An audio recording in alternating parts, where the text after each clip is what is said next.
சொல்லு, ஒரு தடவை சொல்லு. எம்ஜிஆர் பிறப்பால் அவர் மலையாளி இருந்திருக்கலாம். ஆனாலும் அவனுக்கு ஒரு ரத்தம் இருக்குல்ல, சேரப்பாட்டனின் மகனாக இருக்கான்ல, அவனுக்கு இருக்கிற அந்த உணர்வு நீ நல்லா கவனிச்சுக்க. கர்நாடகாவில் ஒரு தமிழனை நிறுத்திறார், அவன் வென்றுறான். சட்டசபைக்கு போய் அந்த சட்டமன்ற உறுப்பினர் பதவி பிரமாணம் எடுக்கும்போது கன்னடத்தில் பதவி பிரமாணம் எடு என்று கத்துகிறார்கள் கன்னட உறுப்பினர்கள். அவர் வெளியில் வந்து ஐயா எம்ஜிஆருக்கு அழைத்து பேசுகிறார். ஐயா, இந்த மாதிரி தலைவரை இந்த மாதிரி எனக்கு நெருக்கடி கொடுக்குறாங்க, நான் என்ன செய்யணும்? தமிழில் பதவி பிரமாணம் உறுதிமொழி எடுத்தால் எடு, இல்லைன்னா பதவியை தூக்கி போட்டு வெளியில் வா. இப்போ திராவிட மாடலின் திலக முத்துவேல் கருணாநிதி ஸ்டாலின் அவருடைய எம்பி, கிருஷ்ணகிரி எம்பி,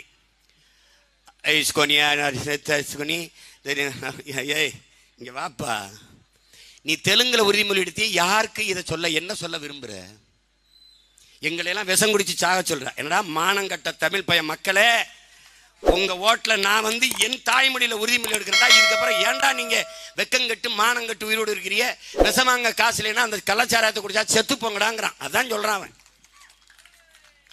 இதை அனுமதிப்பது திராவிடம்.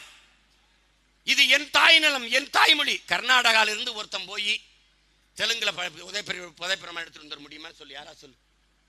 கொண்டே வருவான். எங்கே போனது உன் இனமானம், தன்மான உணர்ச்சி? திராவிடம் எப்போதும் தேர்தல் வரும்போது பணத்தை முன்னிறுத்தும். தமிழ் தேசியம் தன் இனத்தையும் அதன் மானத்தையும் முன்னிறுத்தி களத்திலே நிற்கும்.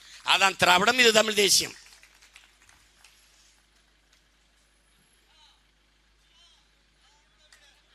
புரட்சி வெல்லட்டும், புரட்சி வெல்லட்டும்.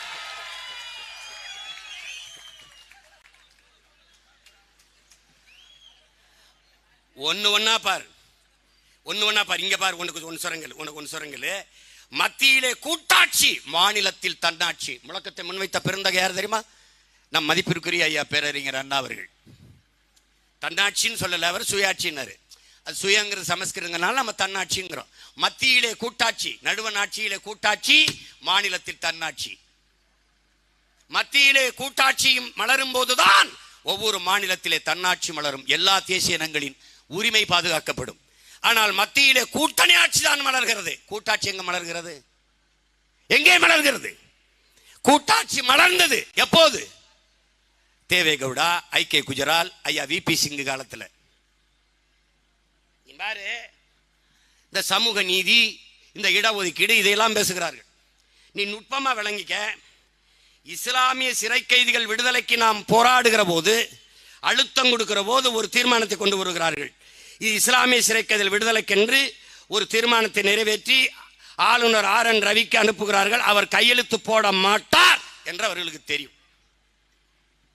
அவன் கோட்பாடு, அவர் RSS உறுப்பினர், அவர் இஸ்லாமிய மக்களுக்கு நேரெதிரி, அவர் இஸ்லாமிய சிறை கைதிகள் விடுதலைக்கு எதிராக இருப்பார், கையெழுத்து போட மாட்டார். அப்ப என்ன பண்றது? கடத்தி விடுறது. அவர் போடல, நாங்க என்ன செய்யறதுன்னு.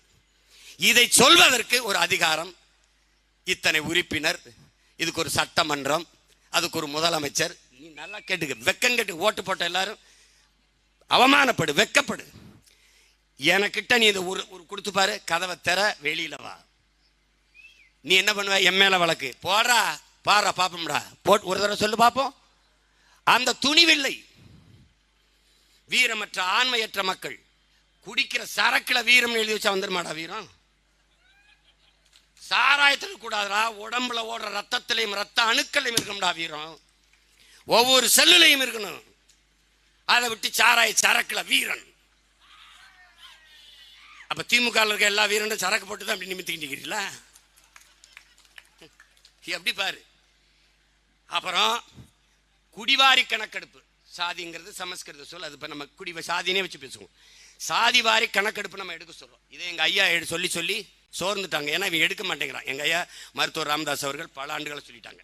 நீ நல்லா கவனிச்சுக்க. இந்த இப்ப வந்து ஐயா ஸ்டாலின், நல்லா கவனி, மாநில உரிமை பேசியவர்கள், மாநில தன்னாட்சி பேசியவர்கள், எது ஒன்றையும் பறிகொடுத்தது இவர்கள் தான்.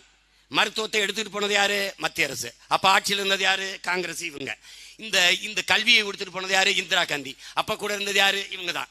எதிர்த்து போரிடாமல் மாநில உரிமைகள் எல்லாம், கல்வி மாநில உரிமை, அதை எடுத்துக்கொண்டு போனது இந்திய அரசு. அதை போராடி தடுக்காமல் இருந்தது இந்த திராவிட கட்சி ஆட்சிகள்.